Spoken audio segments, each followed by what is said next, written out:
You're watching Sports Central on CBS 2, sponsored by Morongo Casino Resort and Spa. Hello again, everybody, and welcome to this edition of Sports Central Saturday. I'm Jim Hill, joined by Stafon Johnson and ADRIAN GARCIA MARQUEZ. You just saw it right here on CBS 2. You ever play in a game at SC that was that crazy?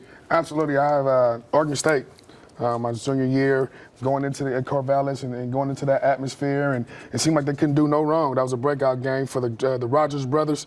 So now they kind of made popular after that, and it was clicking on all cylinders. We didn't have no answer for them. And when you think about it, this is what college football is all about. Absolutely. You think about it, right? Every locker room in baseball, minor league system, doesn't matter.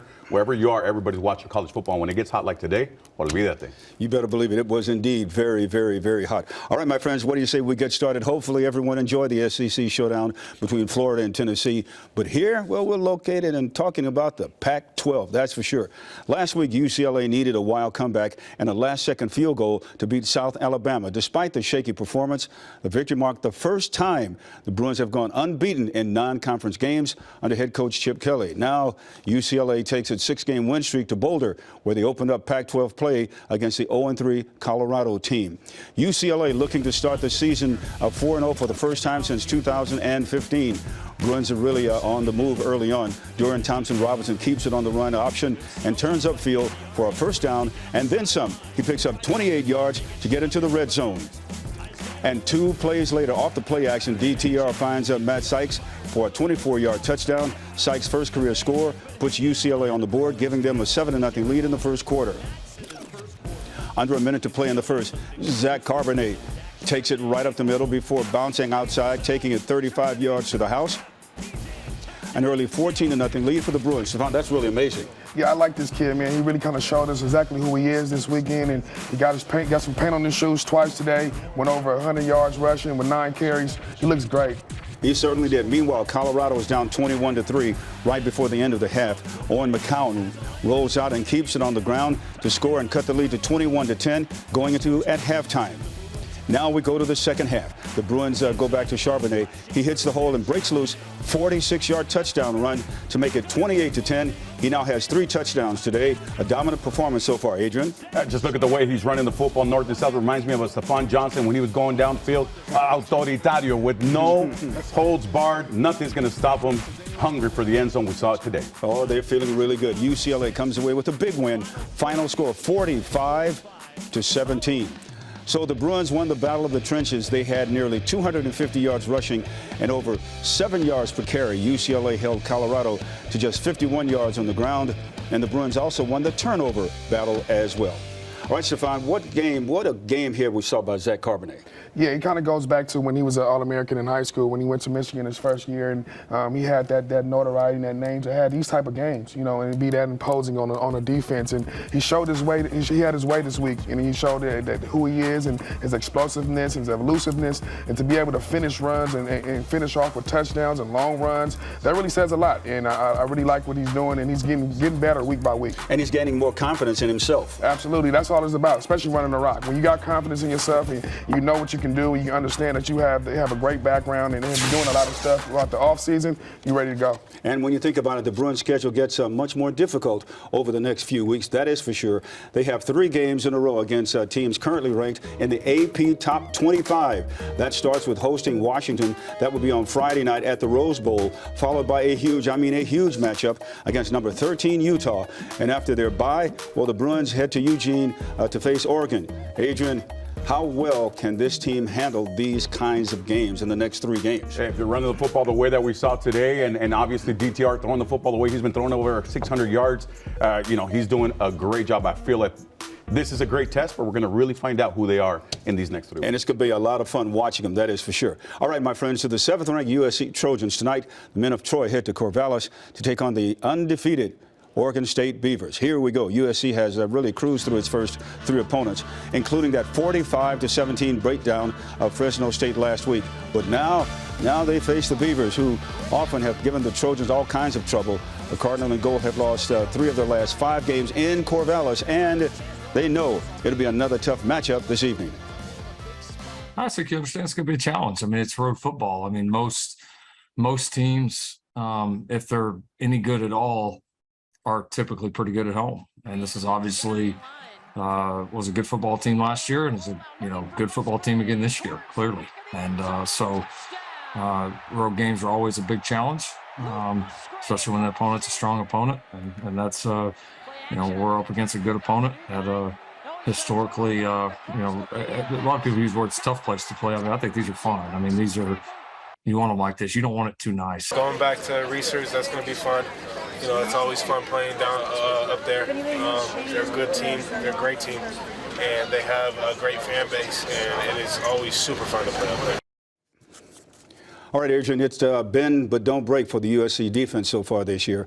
How can they stop this game from really becoming a shootout? I think it's going to come down to the red zone, what they do in the red zone as a defense, because coming in, Oregon State's coming in at 14 out of 14 in the red zone, and 12 of those occasions have ended up in a touchdown. So they have their homework to do, and I think both sides, though, we were talking about both teams being efficient in the red zone. I think the D that steps up in this game and avoids big-time trouble in the red zone, that's who ends up with the W. This one is going to be really cool because, Stafon, you on that 2008 team whose only loss all year long was at Oregon State. What's it like to play in Corvallis? Corvallis is a special place. There's something about those fans out there. I think we got blessed with about the football guys this week because I think there's something that's going on with the stadium. They dropped down to 26,000 fans, but when I was there, it was rocking and rolling out there. It was crazy. It was a Halloween weekend, and we was the #1 team in the country at that time, and they knocked us off, And like I said, going into an atmosphere like Corvallis, and you have to be very efficient on both sides of the football field, or else they will come and creep you and stay close, and then there you have it. So just want to make sure that they come out and be efficient, like I said, on both sides, and they should be able to win it. Halloween, huh? Halloween, man. And they took your candy. And they took your candy. Trick or treat. They didn't give us no candy. It was just like, it was just not going to happen. It was black and orange, and it was rocking. I love it. You better believe it. All right, everybody, stay right where you are. There's plenty more college football ahead here on this edition of Sports Central Saturday. Coming up next, a couple of top 5 teams on upset alert. Clemson in trouble against Wake Forest in an ACC showdown, and top-ranked Georgia in a battle against number 1 and 2 Kent State. Plus, will Justin Herbert suit up for the Chargers tomorrow? Can they still beat the Jacksonville Jaguars if he doesn't? And coming off their double overtime win last night, a couple of members of the unbeaten Thousand Oaks Lancers will join us live in studio when we come back right here on CBS 2. Sports Central is sponsored by Morongo Casino Resort and Spa. Good times. And welcome back, everybody. After cruising through non-conference play, number 4 Michigan opened up Big Ten play against Maryland. Not a great way to start off for the Terrapins. A turnover here on the opening kickoff by Maryland's Ty Felton leads to a Michigan recovery. And the very next play, J.J. McCarthy rolls out and fires to Luke Shoemaker right here for the touchdown. Wolverines take the lead 3 seconds in. Now, Maryland took a 3-point lead here, but here comes Michigan in the second quarter. On 4th down, Blake Corum breaks through the pack and scores. Michigan leads Maryland 17-13 at halftime. Stafon, this is really amazing. I like this kid, I really do. I mean, to show his vision, to show his elusiveness. I think he had 5 touchdowns last week there. Here we go. Michigan begins to pull away in the fourth quarter. McCarthy throws a bullet to Roman Wilson for the touchdown. Michigan holds on to win 34-27 to remain undefeated.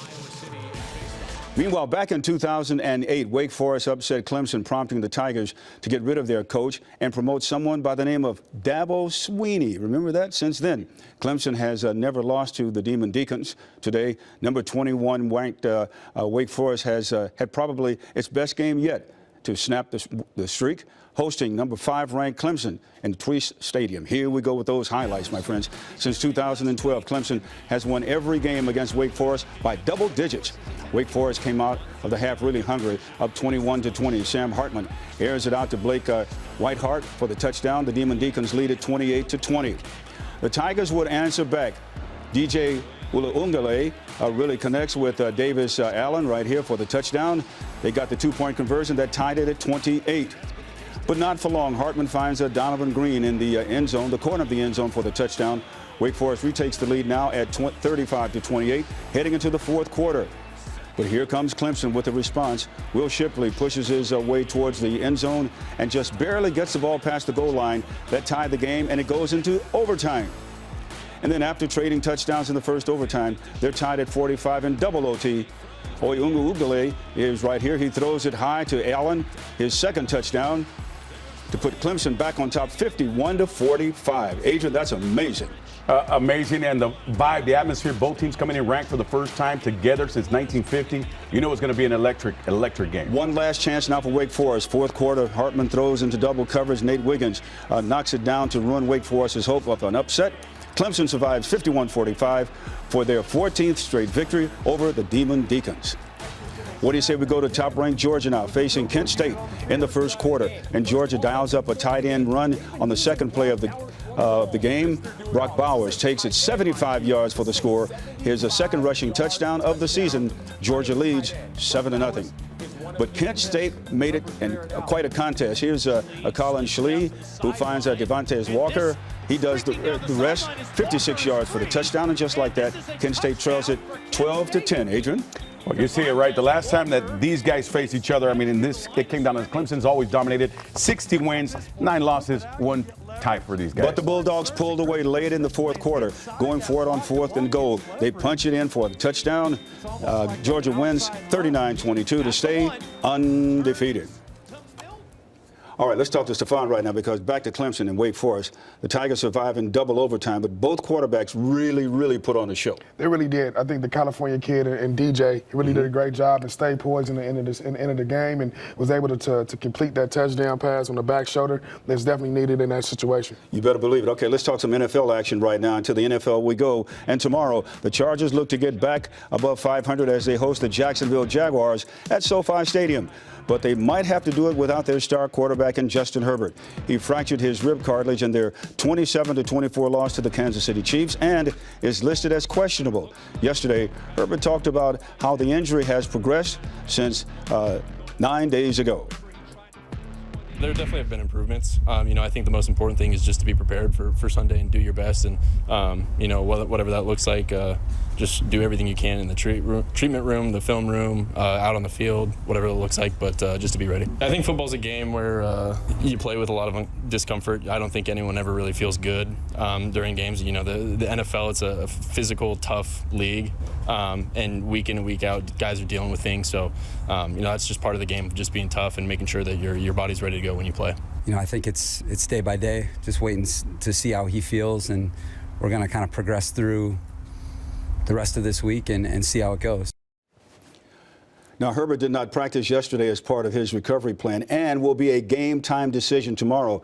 Adrian, if backup quarterback Chase Daniel does get to start, how confident can the Chargers be in him handling that offense? I think they're going to be very confident. There's a reason why they kept 3 quarterbacks in that room, because that's the support system for Justin Herbert. Chase Daniel being that master Jedi, whispering in the ear. He knows how to run this offense. But I think it comes down to the Chargers just proving with this great defense that we've seen already from the onset. Let them control the game, smash mouth football. Let's go meat and potatoes. Let's go right back to basic football. Let Chase manage the offense, keep that the ground game pounding. And Joshua Kelly rounding off at about 5 yards a carry, unleash him a little bit. And this is where everyone else has to step up just a little bit more. Absolutely. I think I like Chase being in his position. He's a pro. He's known to have the great games, especially coming off the bench in these times. So with Eckler and, like you said, James, being able to have these different defense that they have, they're in great shape. It's going to be a lot of fun watching them, that is for sure. And you can see the Chargers and the Jaguars face off tomorrow afternoon right here on CBS 2. Our kickoff is set for just after 1 o'clock. Sports Central, of course, follows the game with all the highlights and reaction from week number 3 in the National Football League. All right, everybody, stay right where you are, because still to come, history last night at Chavez Ravine with Albert Pujols hitting 2 home runs to join the 700 club. Baseball was always with me. I mean, as I was going through my day, and that made everything a lot easier for me. I mean, and who knew that, a few years later, baseball will make things a lot easier for me. He's wonderful. From listening to Jaime Harim to following in his footsteps, we visit with Polo Asensio in this week's edition of Boys in Blue. And coming up, after last night's double overtime win, Thousand Oaks High School coach Evan Yabu and Will Haleb joins us live in studio.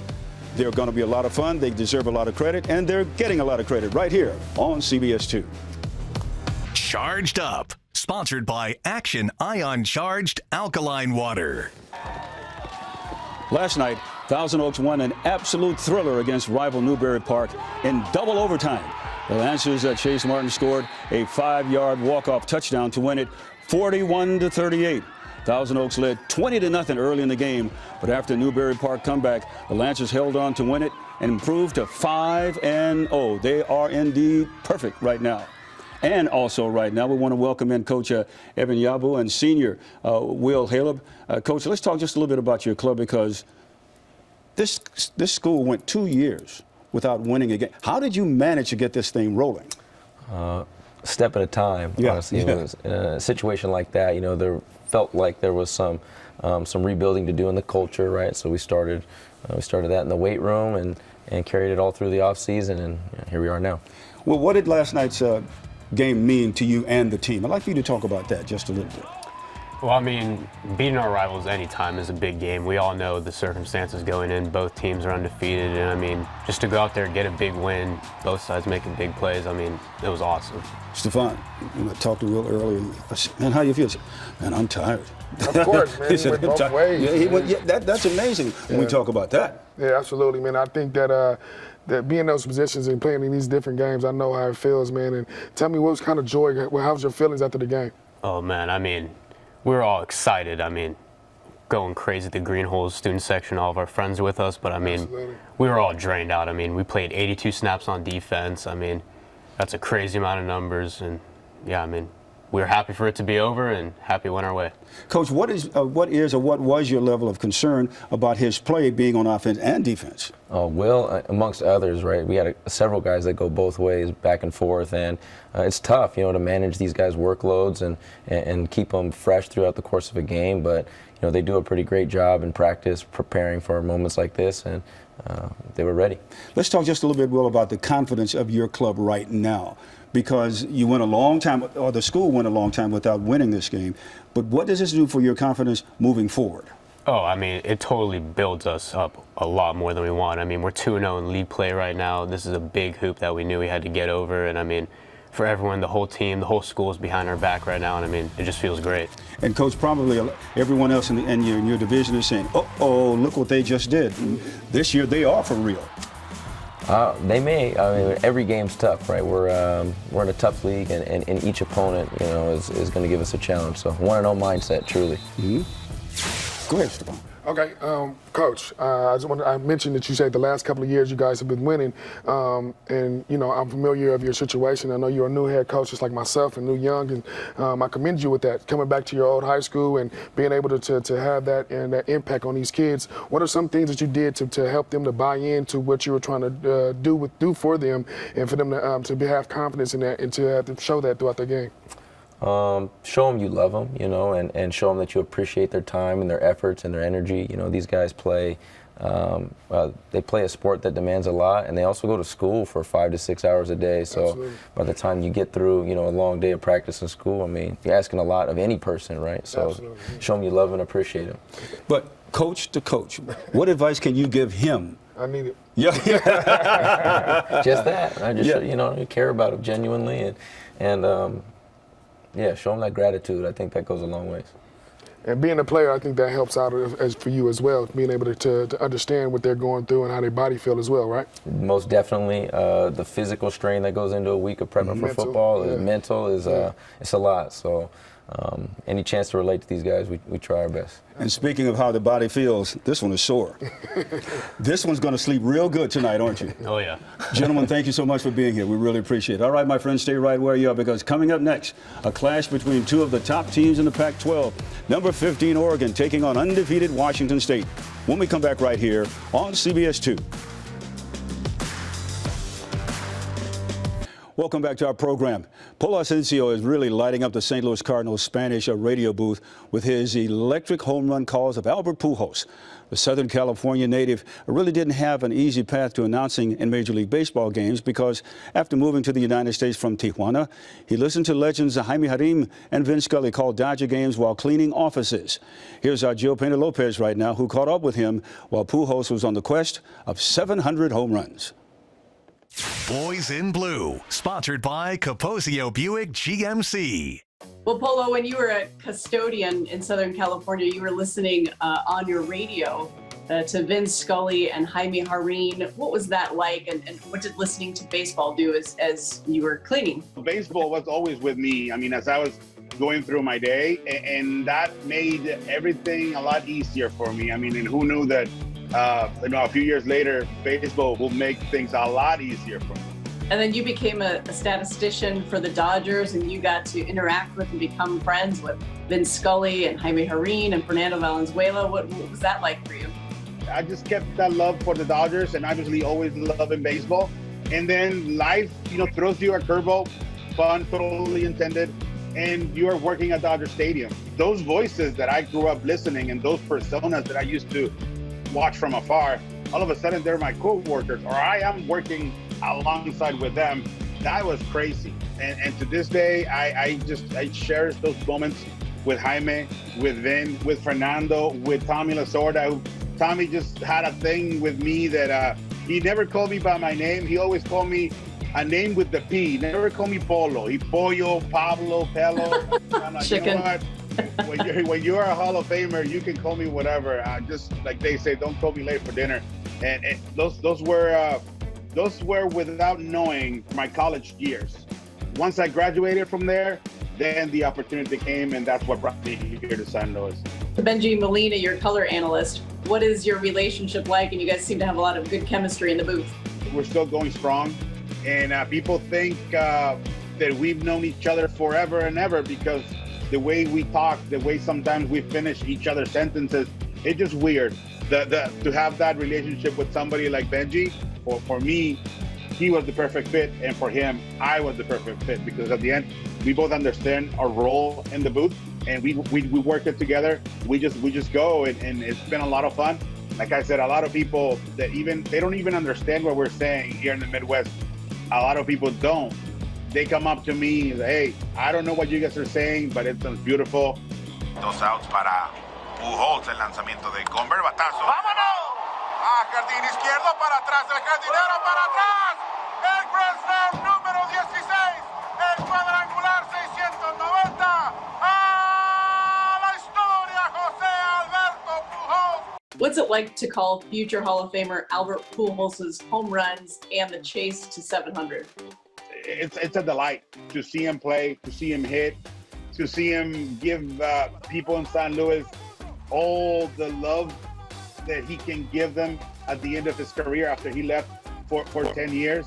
And it's amazing. We saw it at the All-Star game, how the group of players came up and hugged him, gave him air. I mean, that day, to me, it was unbelievable. In that moment at Dodger Stadium, you ask, why is it special? Let's go back to that video, and that is exactly why it's special to call Albert Pujols, because he's a special guy. I understand you have the radio in which you were listening to Dodger games with you in the press box. I don't know if it's there today, but why do you keep that radio there? It's a reminder for me that it doesn't matter where you start. Don't let that place where you start, as bad as it is, or it could be, keep you from going to where you need to be or where you want to be. Born and raised in Tijuana, Mexico, we hear a lot of stories about Tijuana. I love Tijuana. Everywhere I go, I represent Tijuana, and I'm proud to be from Tijuana. And that radio reminds me of my family in Tijuana, my family, my wife and kids in California. And it reminds me of a lot of hardship and a lot of hard work. What an incredible, incredible story. Jill, thank you very much. All right, my friends. Now we just got to talk about the history that was made last night at Dodger Stadium. Play of the Day, sponsored by Morongo Casino Resort and Spa.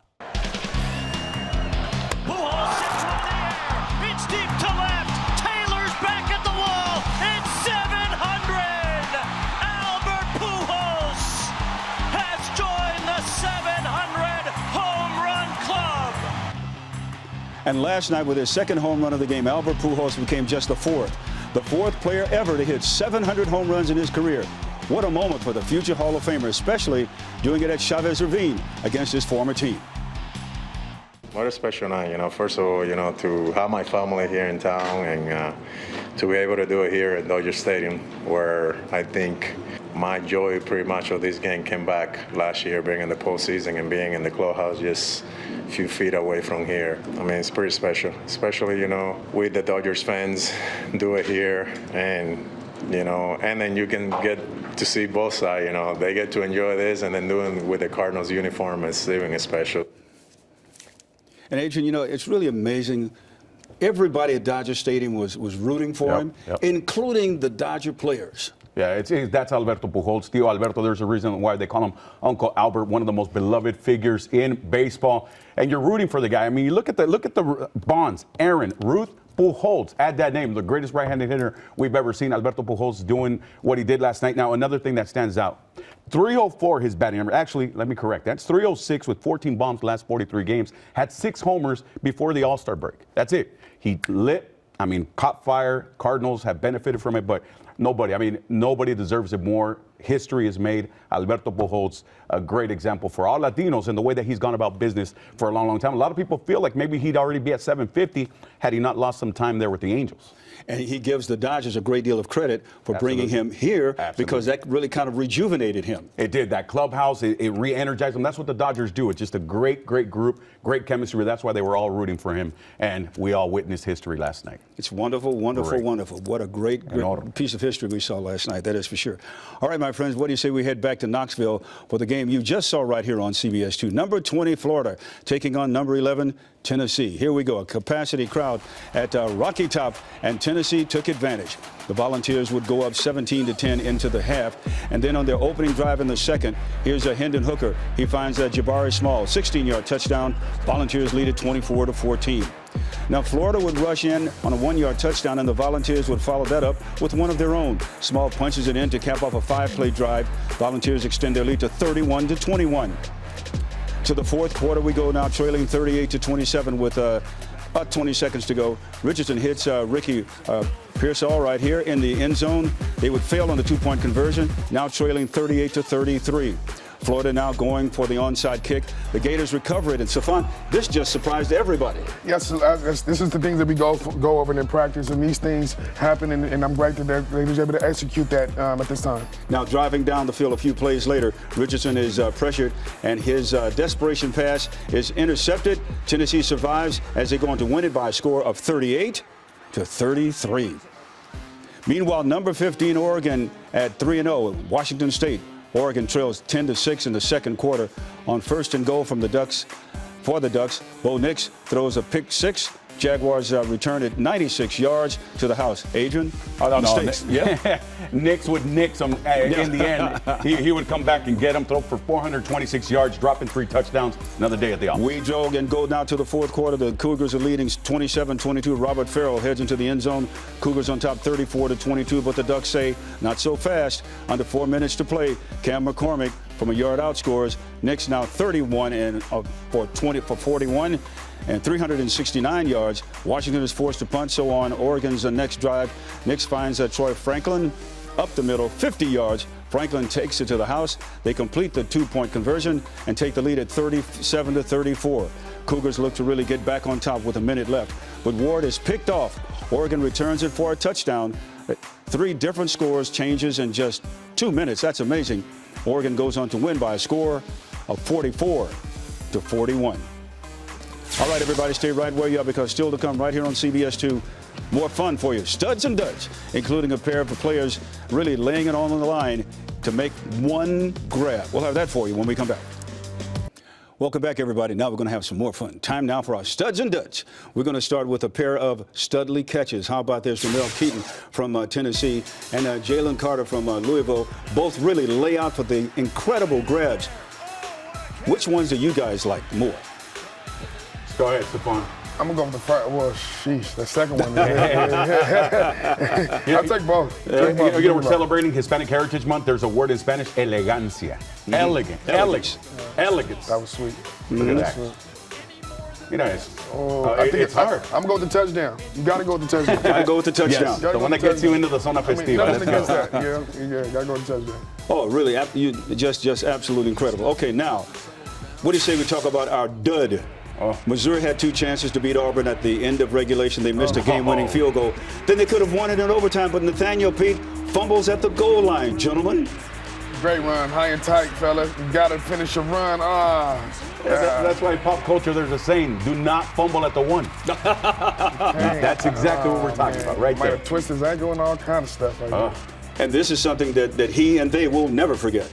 No, not at all. I mean, especially getting this close and being able to win this game right here would definitely be good. All right, everybody, that's going to do it for this edition of Sports Central Saturday. And so for Adrian Garcia, Marquez, and Stafon Johnson, I'm Jim Hill saying thanks so much for watching. We'll see you next time right here on CBS 2. So long, everybody.